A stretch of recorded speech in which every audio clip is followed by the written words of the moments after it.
देव भगवान की जय। होई हैं वही जो राम रुचि राखा,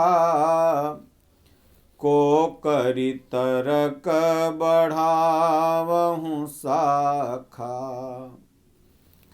अस कहि जपन लगे हरि नामा, अगई सती जहाँ प्रभु सुख धामा। बोलिए श्री सद्गुरुदेव भगवान की जय। बहुत से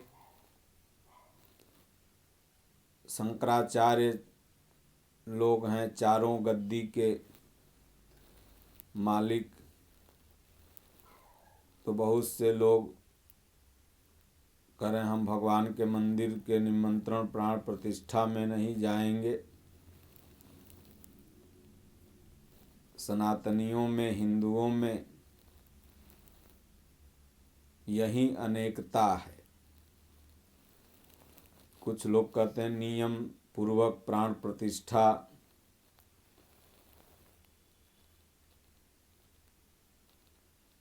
संकल्प प्रतिष्ठा कार्यक्रम नहीं हो रहा है, इसलिए हम सब लोग नहीं जाएंगे। तो ये है तो वो है, बहानेबाजी। इससे कहीं न कहीं अनेकता समझ में आती है। कुछ लोग कहते हैं कि नंदियों के राम जी हैं, तो कुछ प्रभु श्री राम तो सबके हैं। भगवान श्री रामचंद्र जी के समय में तो कोई संप्रदाय था ही नहीं।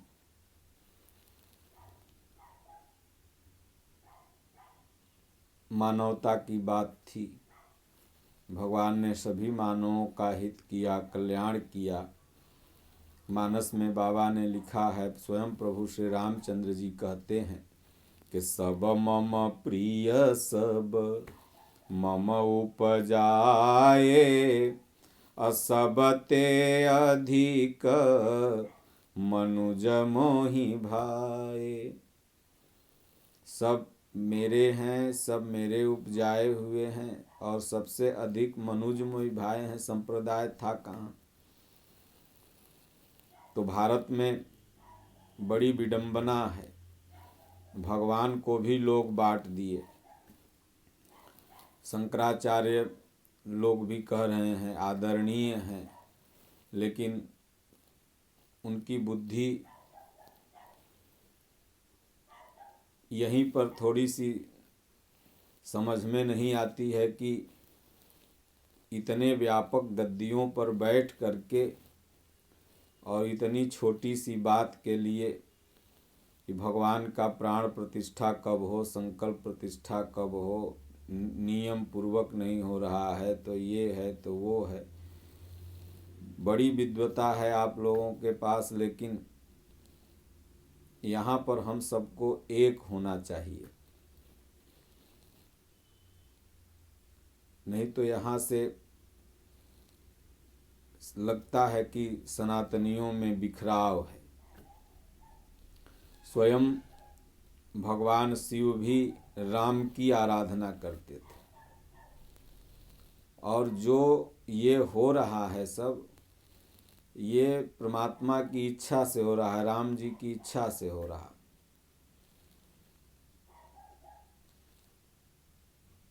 जैसा मैं शुरू में ही पढ़ा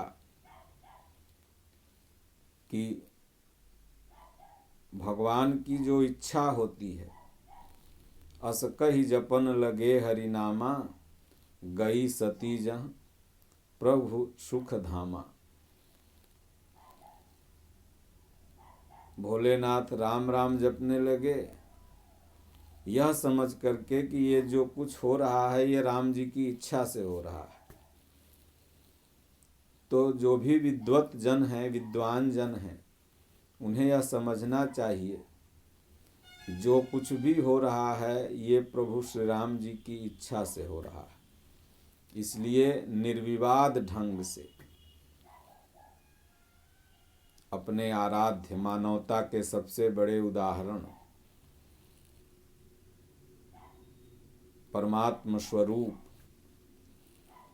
प्रभु श्री रामचंद्र जी के इस मंदिर प्राण प्रतिष्ठा में जो जहाँ है वहाँ से श्रद्धा पूर्वक भाग ले। जैसे गिलहरी सेतुबंध में बांदर अपनी क्षमता के अनुसार, सब अपनी अपनी क्षमता के अनुसार लग गए थे। एक बार की बात है, इस प्रसंग से आप समझ जाएंगे।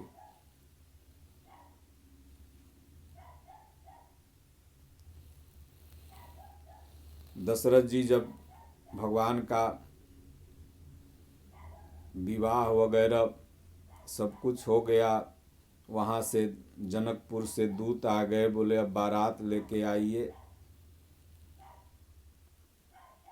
जनक जी ने निमंत्रण भेजा दूतों से, तो दशरथ जी गए गुरुदेव भगवान के पास, अपने गुरु वशिष्ठ जी के पास। बोले गुरुदेव ऐसी ऐसी बात है, विवाह की मंगल घड़ी है, एक अच्छा सा दिन, एक अच्छा सा मुहूर्त आप निकाल दें ताकि अपने प्राणों से प्रिय मैं राम का विवाह कर सकूं। तो वशिष्ठ जी बड़े हंसे और मुस्कुराए। बोले दशरथ, राम का जिस दिन विवाह हो जाएगा वो दिन, वो चाहे जो दिन हो, राम का जिस दिन विवाह हो जाएगा वही दिन सुदिन हो जाएगा, वो घड़ी मंगल घड़ी हो जाएगी, वो समय पावन वेला हो जाएगा। जैसे भगवान मध्य दिवस अति शीत न घामा, मध्य वेला में प्रकट हुए तो वो मध्य वेला सुहावनी है। उसी तरह जिस दिन राम का विवाह हो गया वो दिन सुदिन हो जाएगा, वो समय पावन हो जाएगा, वो बेला, वो घड़ी, वह क्षण पावन हो जाएगा। इसलिए जाओ, जिस दिन मन हो उस दिन कर दो। आज देखिए विवाह पंचमी के दिन वो कोई गुरुजी पतरा देख करके नहीं बताए थे, जिस दिन हो गया वही दिन विवाह पंचमी हो गया। और पूरे भारत में जहाँ भी राम के प्रति आस्था रखने वाले लोग हैं उस दिन शादी विवाह उत्सव इत्यादि मनाते हैं, अपना बाल बच्चा का शादी विवाह करते हैं। विवाह की सबसे शुभ लगन उसी दिन होती है। तो मेरे कहने का तात्पर्य मात्र इतना है कि भगवान का जिस दिन संकल्प प्रतिष्ठा हो जाए, जिस दिन प्राण प्रतिष्ठा हो जाए, सब अच्छा है। जिस दिन उनकी इच्छा हो रही है उस दिन हो रहा है। इसलिए जो विद्वत जन हैं उनको यही समझना चाहिए कि उनकी इच्छा से ही यह हो रहा है। को करि तर्क बढ़ावहु शाखा, क्या तर्क करके शाखा को बढ़ाना है, वाद विवाद मन में आएगा। जो हो रहा है उनकी इच्छा से हो रहा है। इसलिए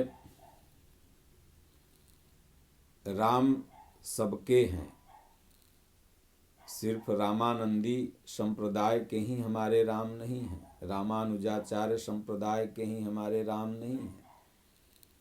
घर में भी थे हम सब लोग तो ये जाति ये जाति ये जाति, साधु भी बन गए तो ये जाति ये जाति ये जाति, ये संप्रदाय वो संप्रदाय, आपस में हम सब लोग लड़ रहे हैं।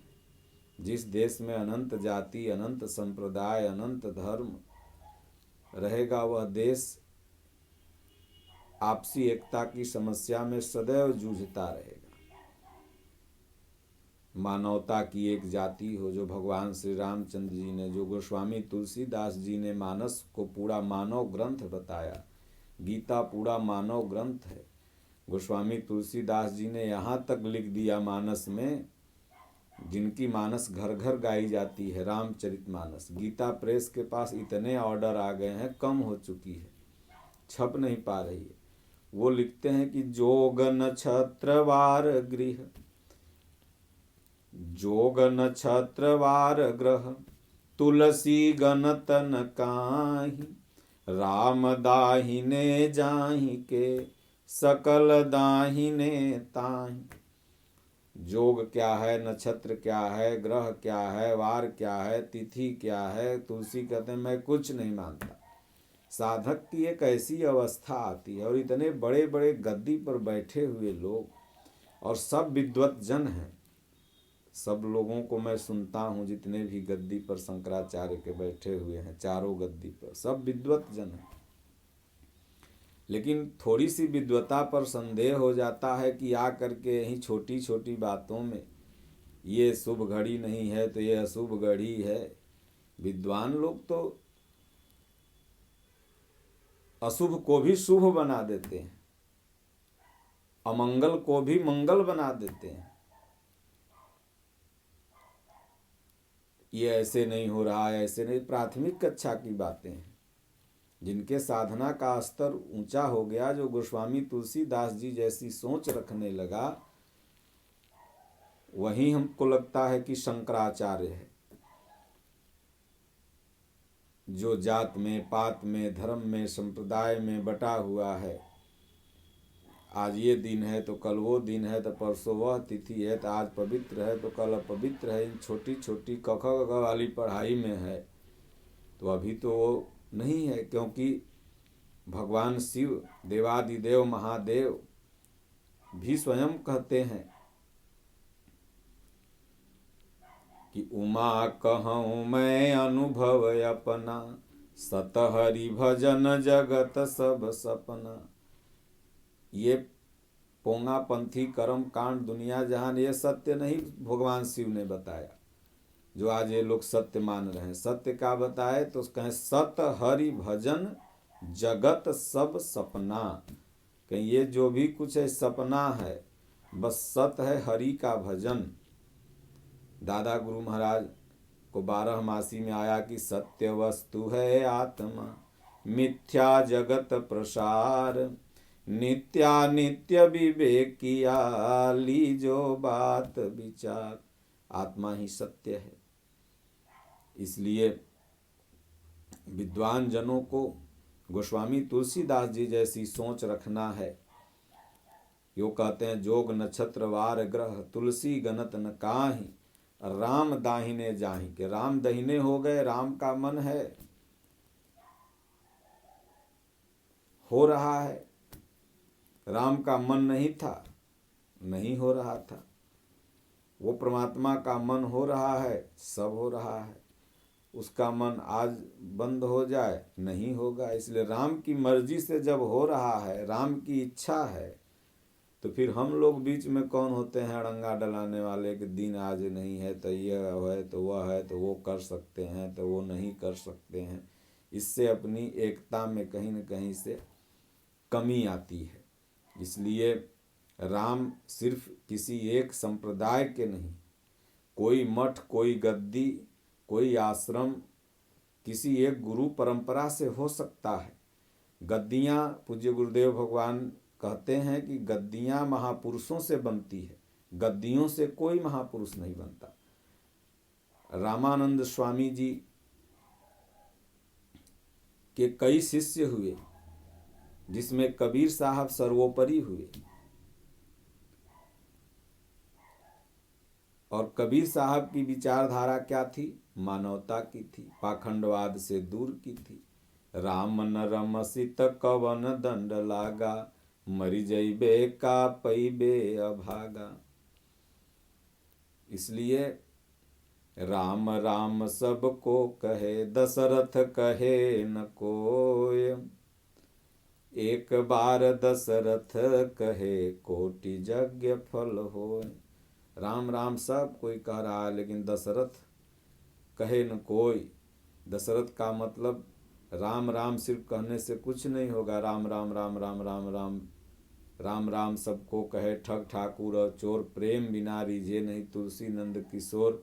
तो दशरथ 10 इंद्रिय, 5 ज्ञानेंद्रिय, 5 कर्मेंद्रिय, इन 10 इंद्रियों को ईश्वर के अनुकूल करके और तब जब हम राम राम राम राम जपेंगे तब कोटि यज्ञ फल हो। तो भगवान ने जो गीता में कहा कि ये अर्जुन यज्ञ में जप यज्ञ मैं हूँ, तब यह यज्ञ करोड़ों यज्ञ चालू हो गया। श्वास गई तो ओम, आई तो ओम, प्राणायाम हो गया, संकल्पों का निरोध हो गया, कोई भी इंद्रियों से कोई संकल्प अंदर नहीं जा रहा है, सिर्फ राम अंदर जा रहे हैं, राम आ रहे हैं। तो राम राम सबको कहे। तो इसलिए दशरथ 10 इंद्रियों को जो बस में करके राम जपता है तो कोटि यज्ञ फल हो। इसलिए सभी महापुरुषों को, सभी संतों को, सभी कथावाचकों को, सभी मनुष्यों को, किसी भी धर्म संप्रदाय के हों, बहुत बड़ी एक आस्था पूरे विश्व में राम के प्रति है। राम एक आदर्श है। लाखों वर्ष पूर्व प्रभु हुए थे और आज तक उनकी कीर्ति, उनकी वंश परंपरा, उनका जो गुणगान था, जो उनका चरित्र था, वो गाया जा रहा है। लोग अनुकरणीय बनाए हुए हैं। इसलिए ऐसे मानवता के सर्वश्रेष्ठ चरित्र का अगर उनके जन्मभूमि में, जैसा कि एक मान्यता है, एक परंपरा है, अयोध्या में अगर मंदिर बन रहा है तो सबको स्वागत करना चाहिए। किसी तरह का इसमें राजनीतिकरण नहीं होना चाहिए, किसी तरह का इसमें मतभेद नहीं होना चाहिए। जो भी लोग श्रद्धा से आए जाएं। और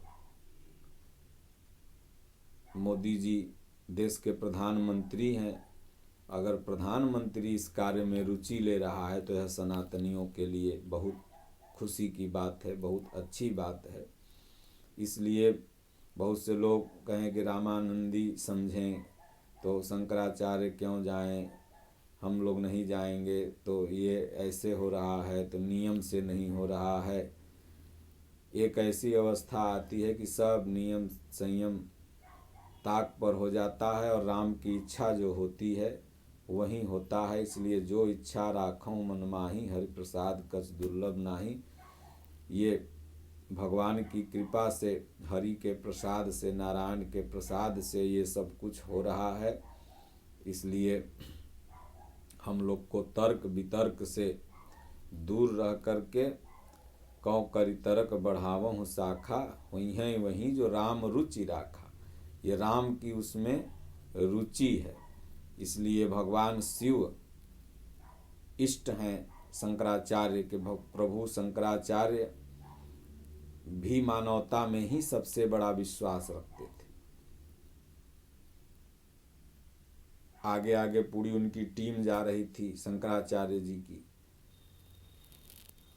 बीच में वो थे, एक गरीब आदमी खड़ा था, सब हटाने लगे, बोले हटाओ, हटो हटो हटो हटो, रास्ते में से हटो। तब तक प्रभु शंकराचार्य पहुंच गए, आदि गुरु शंकराचार्य वहाँ खड़े थे और उस गरीब व्यक्ति ने बड़ा सुंदर जवाब दिया, आप लोग हमको हटाओ हटाओ हटो हटो कह रहे हैं, हम किसको हटाएं? मेरे अंदर जो आत्मा बैठी हुई है उसको हटा दें या खुद हट जाएं? कितनी मार्केबल बात बोला। आदि शंकराचार्य जी को समझ में आ गया कि तो भगवान ही हैं, उपदेश दिलवा रहे हैं, भोलेनाथ हैं। तुरंत वहीं पर न ब्राह्मणो न क्षत्रिय न वैश्यो न शूद्र चिदानंद रूपः शिवो अहम शिवो अहम। ये ब्राह्मण क्षत्रिय वैश्य शूद्र ये साधना के स्तर हैं, यहाँ कोई जात नहीं। यहाँ बस शिवो वहम शिव है, सब कुछ शिव है। तो इसलिए कुछ लोग जात पात भी करते हैं, छुआछूत की भावना रखते हैं, कहेंगे कि हम शंकराचार्य के अनुयायी हैं, ये हैं वो हैं, हम फलना संप्रदाय के हैं, हम ढेकना संप्रदाय के। रामानंद स्वामी का सबसे बड़ा सेवक जो थे उनको देखिए, रामानुजाचार्य संप्रदाय के सबसे बड़े जो सेवक थे उनको देखिए किस जात से थे। तो इसलिए सज्जनों, यहाँ सब मानव है, सब मनुष्य है। ज़्यादा समय न लेते हुए इसलिए हम सभी संतों को, सभी शंकराचार्यों को एक स्वर से, एक मत से राम की रुचि को समझते हुए इस कार्य में तन मन श्रद्धा भाव से समर्पण के साथ लगे रहना है और सभी इंसान को एक लेके चलना है। किसी से राग द्वेष नहीं करना है, वो किसी संप्रदाय का हो, किसी धर्म का हो, किसी जाति का हो, किसी मजहब का हो। मेरे राम यही सिखाते हैं। इसलिए राम जी कहते हैं प्रजा को उपदेश देते समय कि बड़े भाग मानुष तन पावा, सुर दुर्लभ सब ग्रंथें गावा। ये मेरे राम का सिद्धांत है और जो इस सिद्धांत पर चलेगा वही राम का भक्त है। मेरे शिव का सिद्धांत है कि सब एक बनो। ये भगवान शिव ही कथा माता पार्वती को सुना रहे हैं। राम जी प्रजा को उपदेश दे रहे हैं, लेकिन शिव माता पार्वती को कथा सुना रहे हैं। गोस्वामी जी हम सब से कर रहे हैं। इसलिए ये शिव की विचारधारा है। इसलिए हम सच्चे शिव भक्त हैं। अगर हम सच्चे शंकराचार्य के अनुयायी हैं तो सबको गले लगाना